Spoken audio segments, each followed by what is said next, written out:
죽은 뒤 가장 먼저 만나는 존재가 말해주는 지옥의 진실. 사후 영혼의 여정, 우리가 선택한 길.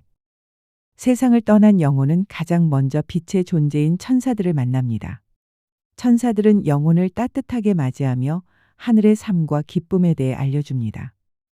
천사들은 영혼이 진리와 선의 길을 찾도록 돕지만 모든 영혼이 이 도움을 받아들이는 것은 아닙니다.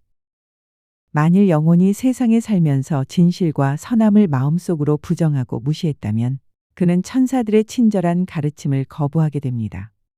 천사들과의 대화가 이어질수록 그는 점차 불편함을 느끼고 결국 천사들로부터 멀어지기를 원합니다. 천사들은 그 영혼의 의지를 존중하며 조용히 떠나갑니다. 그 후 영혼은 자신의 마음과 닮은 다른 영혼들과 만나게 됩니다. 그는 자신과 비슷한 악한 사랑을 품고 있는 영혼들을 찾아 동료가 됩니다. 그리고는 주님께 등을 돌리고 생전에 맺었던 악한 사랑의 동반자들이 있는 곳, 곧 지옥을 향해 발걸음을 옮깁니다. 이 모든 과정은 그 영혼의 자유로운 선택에 의해 이루어집니다. 주님은 모든 영혼을 천국으로 이끌기 위해 천사들을 통해 계속해서 손을 내미시지만 악한 마음을 가진 영혼들은 그 손길을 뿌리치고 스스로를 지옥의 밧줄에 묶습니다. 그들은 악을 너무나도 사랑하기 때문에 마치 밧줄에 끌려가듯 기꺼이 지옥으로 향합니다. 사람들은 지옥에 대한 막연한 두려움 때문에 이 사실을 잘 믿지 못합니다. 또한 실제로 지옥으로 떨어지는 영혼들도 그 과정이 외부의 강제적인 힘에 의한 것이라기보다 자신의 의지에 의한 것임을 알기에 스스로 곤두박질 치는 것으로 느끼게 됩니다. 오히려 그들이 악을 열렬히 사랑하기 때문에 머리가 아래로 향한 채 떨어지는 모습으로 다른 이들에게 비칠 뿐입니다. 이 현상은 마치 신의 힘에 의해 떨어지는 것처럼 보일 수도 있으나 이는 전적으로 영혼 자신의 선택의 결과입니다. 이렇듯 주님은 어느 누구도 지옥으로 밀어넣지 않으십니다. 우리 스스로의 의지와 사랑이 이 세상에서의 삶과 사후의 영혼의 여정을 결정짓는 것입니다. 이렇듯 주님은 어느 누구도 지옥으로 밀어넣지 않으십니다. 우리 스스로의 의지와 사랑이 이 세상에서의 삶과 사후의 영혼의 여정을 결정짓는 것입니다. 우리를 향한 주님의 사랑과 자비는 마치 태양처럼 언제나 변함없이 빛나고 있습니다.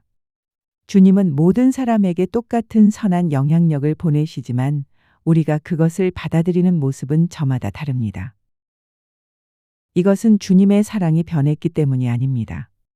우리의 마음속에 있는 악과 허위가 주님의 빛을 가리기 때문입니다. 마치 햇살이 비추는 것을 검은 구름이 막는 것처럼 악과 거짓된 생각은 주님의 신성한 사랑이 우리 안에 들어오는 것을 방해하고 약하게 만듭니다. 태양이 구름 뒤에 있을지라도 그 영향력을 완전히 멈출 수 없듯 주님의 사랑 역시 우리에게 계속해서 다가오지만 우리가 그것을 온전히 느끼지 못할 뿐입니다. 이 원리는 영적인 세계에서도 동일하게 적용됩니다. 영적인 세계의 태양은 주님의 사랑이며 그 빛은 주님의 진리입니다. 그리고 우리의 악한 마음에서 비롯된 허위는 그 빛을 가리는 먹구름과 같습니다. 악에 깊이 빠져 있는 사람일수록 그의 주변은 더욱 짙은 먹구름으로 둘러싸여 주님의 빛을 보지 못합니다. 그러한 영적 현상은 우리에게 중요한 진실을 알려줍니다. 주님은 언제나 우리와 함께 계시지만 우리가 어떤 마음의 상태로 살아가느냐에 따라 주님의 은혜를 다르게 경험한다는 것입니다. 우리가 스스로의 악과 허위를 버리고 마음의 구름을 걷어낼 때 비로소 주님의 따뜻한 사랑과 밝은 진리를 온전히 받아들이게 됩니다. 악의 근원은 우리 안에, 구원의 손길은 주님에게. 사람이 악한 행동을 하는 것은 지옥의 영향 때문이고 선한 행동을 하는 것은 주님의 영향 덕분이라는 사실을 분명히 알 수 있습니다. 하지만 우리는 어떤 행동을 하든 스스로가 그 행동의 주인이라고 생각합니다. 그 결과 우리가 악한 행동을 하면 그 악은 우리 자신의 것이 되어 책임 역시 우리에게 돌아옵니다. 결론적으로 우리가 악을 선택하는 원인은 바로 우리 자신에게 있으며 결코 주님께 있는 것이 아닙니다. 우리 안에 있는 악은 곧 우리와 연결된 지옥과 같습니다. 악과 지옥은 같은 것이기 때문입니다. 이처럼 악을 우리 자신의 것으로 만들었기 때문에 우리를 지옥으로 이끄는 것은 주님이 아니라 바로 우리 자신입니다. 주님은 결코 우리를 지옥으로 보내지 않으십니다. 오히려 우리가 악한 상태에서 벗어나도록 구원해 주시는 분입니다. 주님은 우리가 악에서 벗어나고 싶어 하고 악을 사랑하지 않는 만큼 우리를 구해 주십니다. 우리의 의지와 사랑은 죽은 후에도 계속됩니다.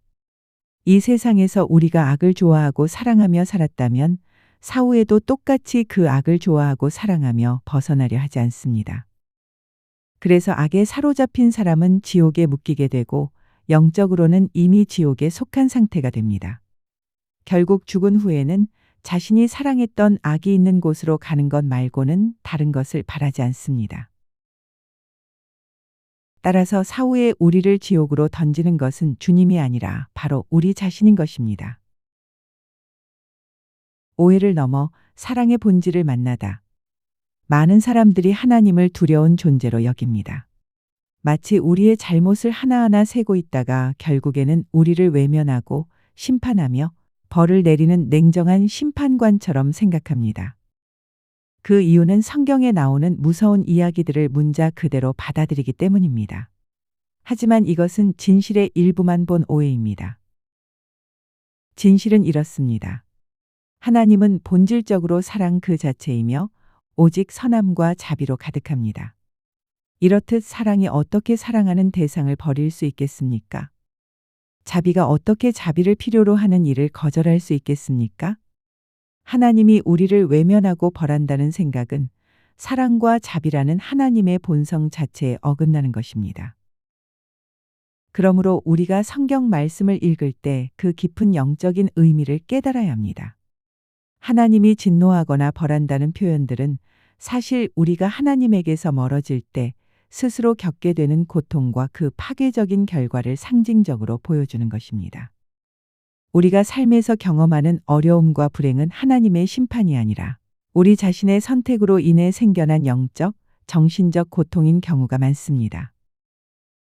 결국 성경에 기록된 문자적 표현들은 우리가 하나님의 사랑을 깨닫고 우리를 향한 그분의 무한한 사랑과 선의를 이해하도록 돕기 위한 방편입니다. 마음이 열린 사람들은 지성의 눈으로 성경을 읽으며 하나님은 우리를 결코 포기하지 않으시는 분이라는 것을 직관적으로 느낍니다. 그분은 언제나 우리를 선함과 사랑과 자비로 대하고 계십니다. 우리에게 필요한 것은 오해의 껍질을 깨고 그 안에 담긴 사랑의 메시지를 발견하는 것입니다. 진정한 깨달음은 우리를 두려움에서 자유롭게 하고 하나님과의 깊고 친밀한 관계로 나아갈 수 있도록 이끌어줄 것입니다. 우리는 왜 사랑을 선택해야 하는가? 우리 삶의 무대는 끊임없이 두 가지 힘의 영향을 받습니다. 하나는 태양처럼 따뜻하고 생명력을 불어넣는 사랑의 힘이며 이 힘은 하나님으로부터 오며 모든 사람에게 조건 없이 비춥니다. 다른 하나는 어둠처럼 우리를 가라앉게 하고 파괴하려는 악의 힘입니다. 이 힘은 우리 내면의 가장 어두운 충동에서 비롯됩니다. 우리의 영혼은 이 두 힘 사이의 균형점에서 존재합니다. 이 균형이 없다면 우리는 자유롭게 생각하고 느끼고 선택할 수 없습니다. 만약 하나님의 사랑이 없다면 우리는 어둠의 힘에 속절없이 끌려가고 말 것입니다. 하지만 하나님은 우리가 그렇게 되도록 내버려 두지 않으십니다. 그분은 선한 사람에게나 악한 사람에게나 동일한 사랑의 햇살을 비추십니다. 다만 우리가 그 빛을 어떻게 받아들이는지는 온전히 우리의 몫입니다. 마치 씨앗이 어떤 토양에 심어지느냐에 따라 다른 열매를 맺듯이 우리의 마음이라는 그릇에 따라 하나님의 사랑은 다르게 작용합니다. 선한 마음의 밭을 가진 사람은 그 사랑을 양분 삼아 더 큰 선의 열매를 맺습니다. 반면 악한 마음의 밭을 가진 사람이라도 그 안에 사랑의 씨앗이 남아 있으면 하나님은 끊임없이 그가 악에서 돌아서도록 이끌어 주십니다. 우리가 어떤 존재가 될지는 궁극적으로 우리가 무엇을 선택하느냐에 달려 있습니다. 하나님은 우리에게 자유로운 선택권을 주셨고 그것은 곧 우리 영혼의 성장을 위한 가장 중요한 선물이 됩니다. 구독, 좋아요, 알림 설정을 해주시면 영상을 만드는데 많은 도움이 됩니다.